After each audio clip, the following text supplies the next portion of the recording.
Hello, this is Dana and welcome to the Orchid Hut. Today's video is going to feature one of my little Japanese style moss mound orchids. It's a Neofinetia Falcata. I've had it about a year, I would say, and again, it's a lot like my other Neofinetia. It's been a bit of a plastic plant. It hasn't really changed since I've had it. It hasn't grown a leaf, hasn't lost a leaf. Maybe, just maybe, that tiny little growth right down here has grown just a little bit. But today is about my uh-oh moment. And I think we all have those with our orchids and other plants that we take care of. I was moving things around in the bay window, checking in on some orchids, watering some of them, and I went to pick this up and the moss mound came undone. So, you know, this is probably not entirely secure anymore and may need to be redone. So I thought, well, okay, we're gonna have to make lemonade out of lemons here. And because this is no longer stable, it might just be a good opportunity to have a peek at the root system, undo this, show you maybe a little bit how I put it together in the first place, because these are a little bit tricky to do. And, you know, in the process of maybe you learning something new and me fixing my problem, maybe this can actually make a good video. Okay, so first things first, I'm going to go ahead and unwrap this to check in on the root system. When I look underneath here, I'm kind of not exactly seeing roots like I would like to see. So I'm going to just begin to unwrap this moss mound. Now, when I did this, I used very high grade AAA, quadruple A, long-stranded New Zealand sphagnum moss.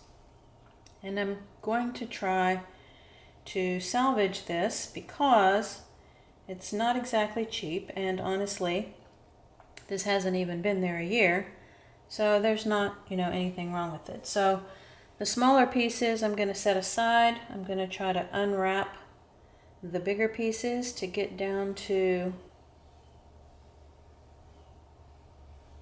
where I can see what's happening with the roots.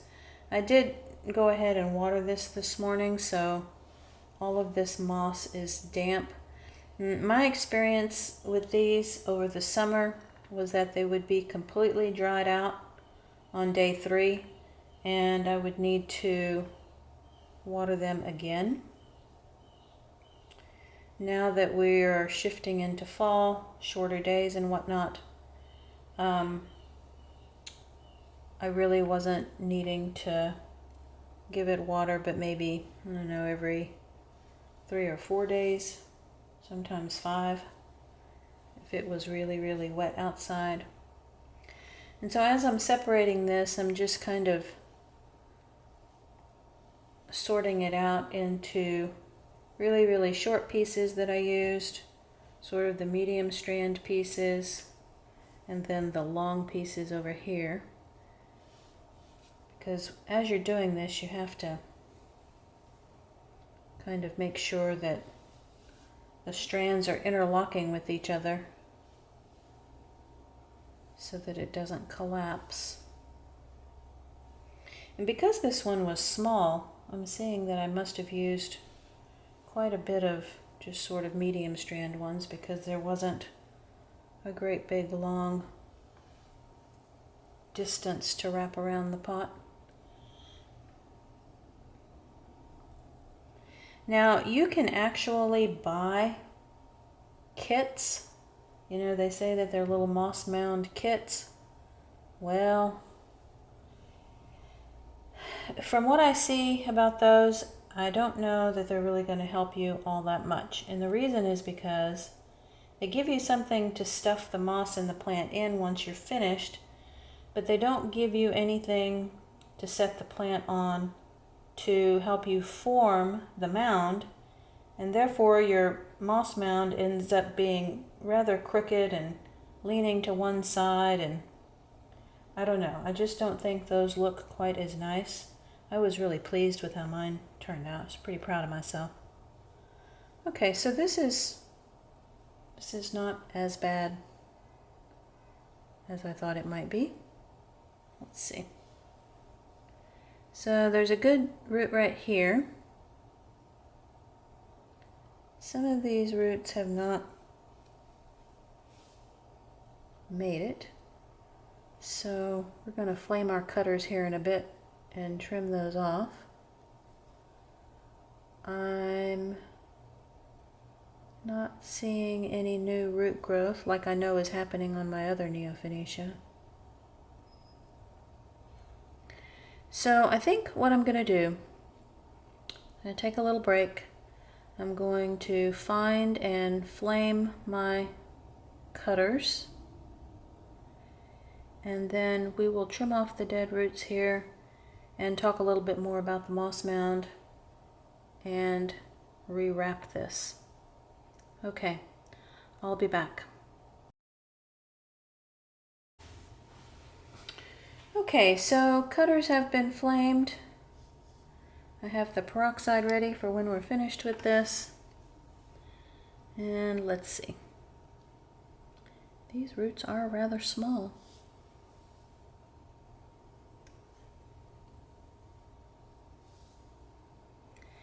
And right now, I'm not having a good memory of what these roots looked like before I did the initial moss mound. But I know that I would not have put it there with this much dead roots. So it's making me think that it's losing its root system a little bit for some reason. It could just be that it does not appreciate how it's potted or how it's mounded.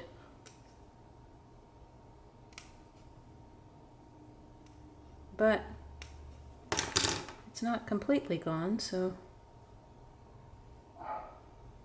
some of these roots are okay. Okay, so that looks pretty good. Let's spray what's left.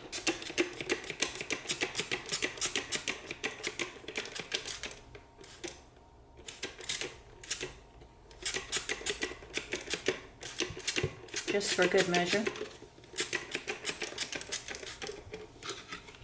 Okay, so we'll set that here for just a second while we talk about the rest of how this was put together. So the first thing you need, of course, is the appropriate looking pot for a moss mound, and they usually have a shape something like this.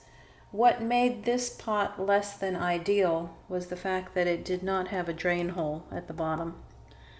So what I did is I put, I'm not going to take it all the way apart, but inside I put some wine corks to help hold a little bit of moisture down there. And then I took a funnel that was a bit smaller than this one, and I cut off the drain spout, which is the hole that you see right here on this one, and then I burned some other aeration holes with my wood burner. And this funnel fit perfectly into the top of this pot. So it's pretty stable. You know, it's the tiniest bit wobbly, but it's pretty stable. So once I had that funnel positioned, it gave me a form for laying the moss across. Now we're going to go ahead and do that again so I can put this one back together.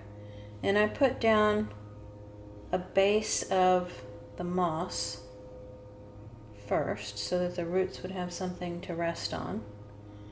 And I didn't really mind that some of the pieces sort of overlap the rim of the pot down here. That didn't bother me.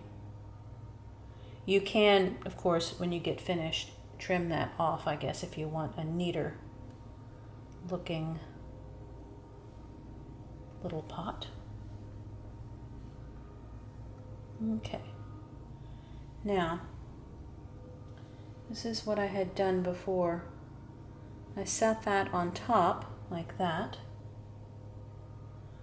so that the roots had a little bit of moss underneath. Okay. And then kind of what you have to do is you have to drape the longer strands of moss kind of down and around. So you're almost like making a little horseshoe around the base of the plant. So you put one way, and you put one another way,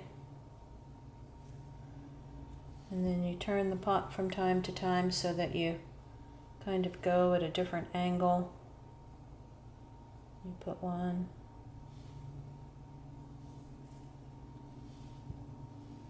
And it is definitely, you know, a labor of love here. I mean, this is not something, especially if you've never done it before, this is not something that you're going to do in 10 seconds. You kind of have to watch what you're doing and see where there's a lack of moss and keep repositioning and straightening and turning.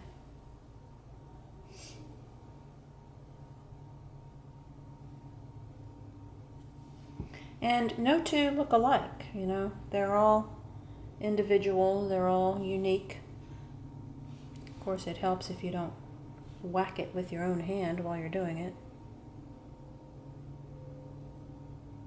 Okay, and then once you do some of the longer strands like that, you can begin to wrap some of the shorter I'm like my own worst enemy here. You can wrap some of the shorter pieces around.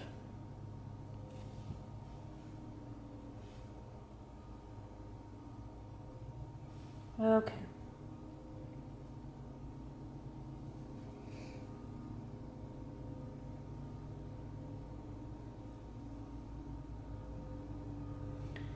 And I may not be quite so picky about how this one looks. I have a feeling that I may be having to redo this or check in on it a little bit more to make sure that the roots aren't totally going south on me. I wish there was like a little window that you could raise to check in.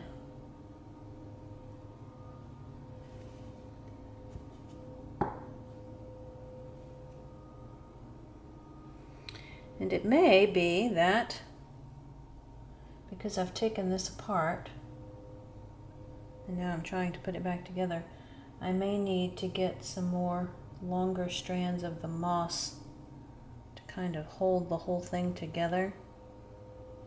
But I'm thinking right now I'm not going to be too picky about it just because this may not be this way very long.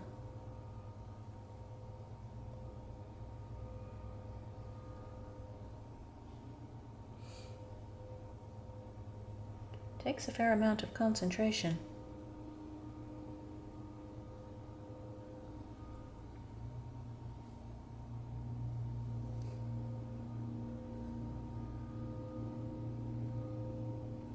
What I'm noticing now is that some of the moss had sort of conformed to twist a certain way, and now I'm kind of going against the grain and trying to get it to twist the other way.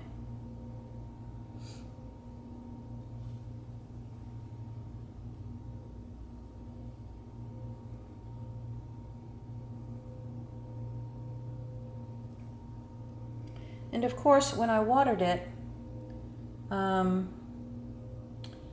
did have to water it and then hold it with my hand and turn it upside down so that the excess water could drain out of the bottom.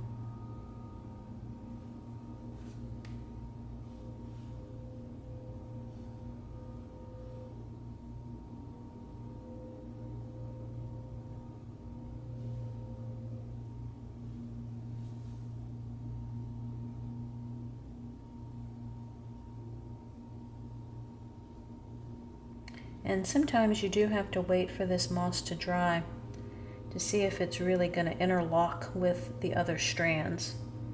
So while it's still wet, it's a little bit harder to tell how secure it's going to be. And then you may have to take something like a dull knife, and I'll just demonstrate with these cutters because I happen to have them out right now. But you can take like a dull butter knife and kind of poke down along the rim to lock in some of the fibers.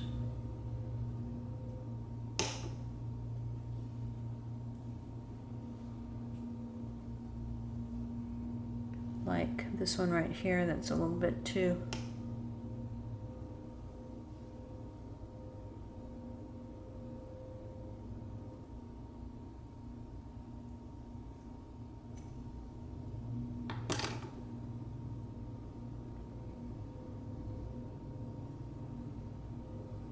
Okay, so I have some moss left over, but I think that's okay for my purposes because I, on purpose, left a little bit of the roots exposed right here. I want to be able to see a little bit what's going on. Okay, so that's making lemonade out of a lemon situation. Maybe it happened for a reason because I needed to check in on that orchid. All right. So thanks so much for watching. As usual, I appreciate all of you that have subscribed. If you enjoyed this video or learned something, please give it a thumbs up. That helps my channel grow and it helps me be able to continue to make videos and bring them to you. And the subscribe button will be in the bottom right-hand corner of the screen. Thanks so much for watching. Again, I think I might be fussing with this for the rest of the day. See you next time.